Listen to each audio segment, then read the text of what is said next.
আসসালামু আলাইকুম। কি অবস্থা? মনে হয় আপনাদের ভালো আছেন। তো আপনারা তো কালকে কেউ কেউ ঘুমাইছিলেন, কেউ কেউ জেগেছিলেন, বেশিরভাগই মনে হয় জেগেছিলেন। কারণ কালকে ইউরোপীয় মহলে একটা নতুন টুর্নামেন্ট শুরু হয়েছে, যার উদ্বোধন কোপা দেল রে ফাইনালের মাধ্যমে উদ্বোধন করা হয়েছে টুর্নামেন্টটি।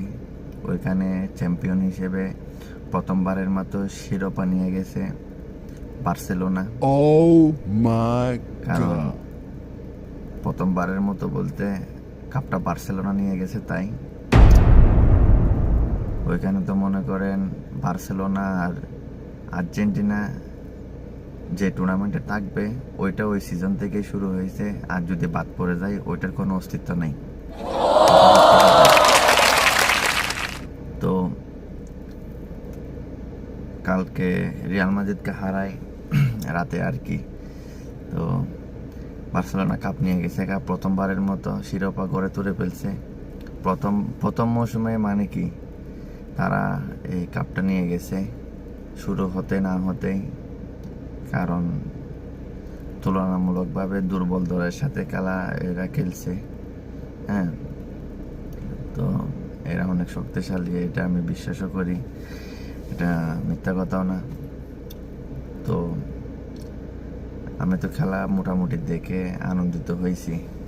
হ্যাঁ, কারণ প্রথম টুর্নামেন্ট শুরু হয়েছে, টুর্নামেন্টের প্রথম কাপ নিয়ে গেছে, অনেক ভাগ্যের বিষয়। অনেক শক্ত দল না হলে এরকম নিয়ে যাইতে পারে না। হ্যাঁ, এখন তো অনেকে আবার বলতেছে চ্যাম্পিয়ন্স লিগও মানে কি শুরু হয়ে গেছে অলরেডি এই মৌসুম থেকে। তারা বাপ দাদার সম্পত্তি নিয়ে গান গায় না, বাপ দাদার অর্জন নিয়ে গান গায় না। তারা এই এই মৌসুমে যে চ্যাম্পিয়ন লিগ শুরু হয়েছে ওই মৌসুমে মানে কি কাপ নিয়ে যাবে বার্সেলোনার দ্বারা। তারা অনেক উৎসাহী। 2023 অনেক দূরের বিষয়, এটা অনেক শত বছর আগে এটা হয়েছে 2023-এ।